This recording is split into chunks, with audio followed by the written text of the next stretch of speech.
Young boy is among 2 people killed in a massive fireball after 2 trains collided in our state's wheat belt. One of the freight trains was torn apart as it ploughed into a row of tankers carrying diesel fuel. Incredibly, 1 man was dragged alive from the flames. A huge fireball engulfs 2 trains near the tiny wheat belt settlement of Hines Hill. A national rail freight train bound for Perth ploughed into a Westrail freight train. I almost fell backwards in horror. It's just the fireball in the air and the train was on fire and I didn't know how many people were dead. Drivers and a young boy were in the National Rail loco when it smashed into the Westrail train's diesel tankers. There'd been a tragic mix-up. It appears the Westrail train failed to get out of the way in time onto a side track. Well, all we saw was a massive ball of flame. I'd say it was about 500 metres long. It was just colossal, and I'd say it could have been going 30 or 40 metres in the air. It's now 6 hours since the accident, and parts of the train are still burning fiercely. A 19-year-old farmer was first on the scene. He dived into the flames and pulled 1 man out alive, but couldn't save another man and the boy. We heard the screams and that, and I ran in and I couldn't get there myself, and we had to pull back after about 5 minutes, and there was nothing anybody could do. 2 crew on the other train were shaken but unhurt. A crowded Indian Pacific passenger train was due to pass the same point less than 3 hours later. Given that if it was the Indian Pacific involved or another passenger train, then there could have been up to 200 or 300 people killed in this accident. It just would have been a terrible scene. Thank God it wasn't. In another act of bravery, 20 men used a tractor and sheer brute force to shift these tankers as flames threatened to blow them apart. The trains were carrying black box recorders similar to those on planes, and an investigation has begun. We're not sure what the cause is. We need to investigate all of the possibilities. It should take 2 days to clear the line. Rhys Whitby, 7 Nightly News. And Rhys Whitby is still at the scene of that tragic accident. What's happening now, Rhys? Well, Paula, there's a large crew of workers out here. They'll be here well into the night. Their first job now, you can probably see behind me, there is a diesel tanker. Now, it was one of many that exploded overnight. This one is torn apart like a sardine can up top, and it's full of diesel. So before that moves anywhere, they're going to bring in, or they've already brought in BP trucks to decanter that diesel out of it, take it away, and then move the tanker. Now, down the line, there is a huge crane capable of lifting hundreds of tonnes. They're taking the carriages off one by one, hosing them down, removing them. The track underneath is destroyed. That will have to be replaced, and the earliest guess is that the line could be open by tomorrow night, but that's a hopeful guess. It could be longer than that. Back to you, Paula. Rhys, thank you. A full inquiry is already underway to work out what caused the accident. Indications so far point to human error. For train passengers arriving in Perth this morning, there was a chilling realisation. They could have been part of the tragedy. Relieved but shaken, 5 busloads of Indian Pacific passengers arrived in Perth this morning by coach, slowly realising what could have been if their train had arrived in Merredin 2 hours earlier. And everyone was sort of talking about it, saying, oh, you know, how scary it could have been if we actually were in it, but luckily we weren't. Come to live in Perth, and this is what's happened, and it's been very traumatic, really has. Evidence collected so far points to human error as the likely cause. From what we've been able to establish so far, there was no technical malfunction, so clearly some breach of safe working. Westrail says its train was moving into the crossing loop when the National Rail train collided with tankers at the rear, the diesel inside sparking a massive fire. Behind me is a Northam control station which activates the railway line between Northam and Merredin. This station, along with railway signal operators, will be the main focus of the investigation.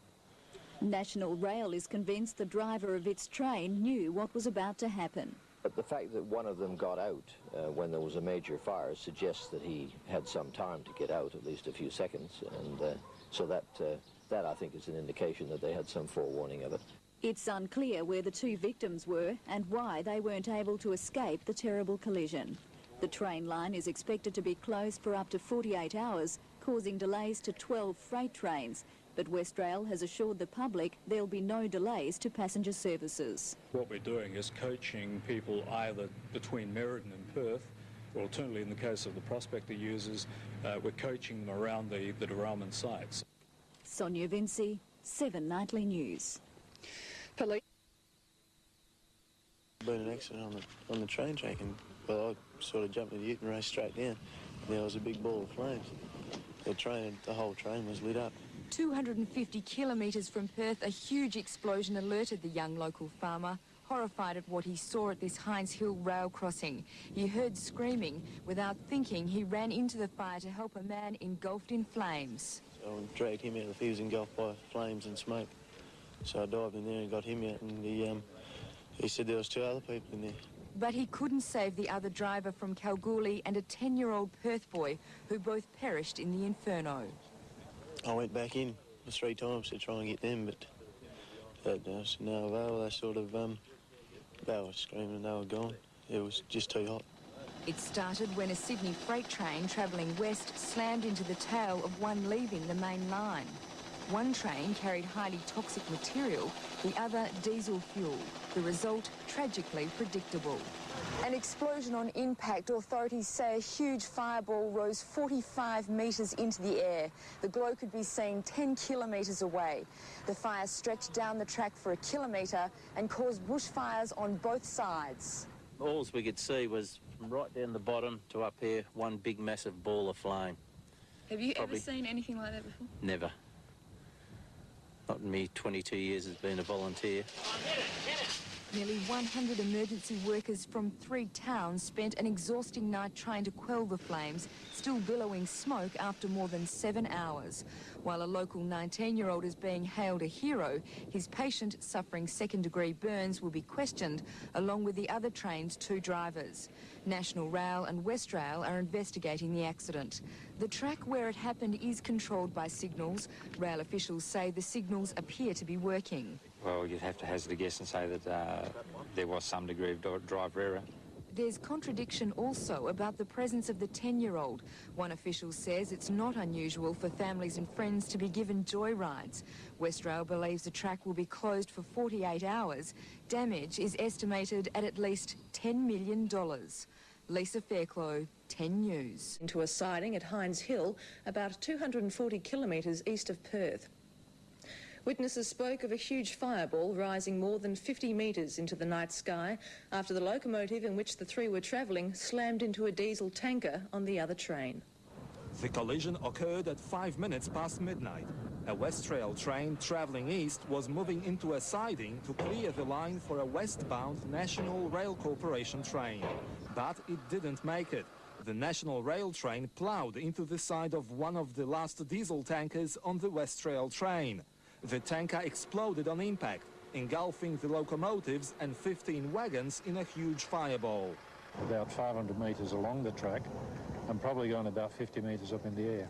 19-year-old Vern Hill was sitting in a pub about 400 metres away when he heard the explosion.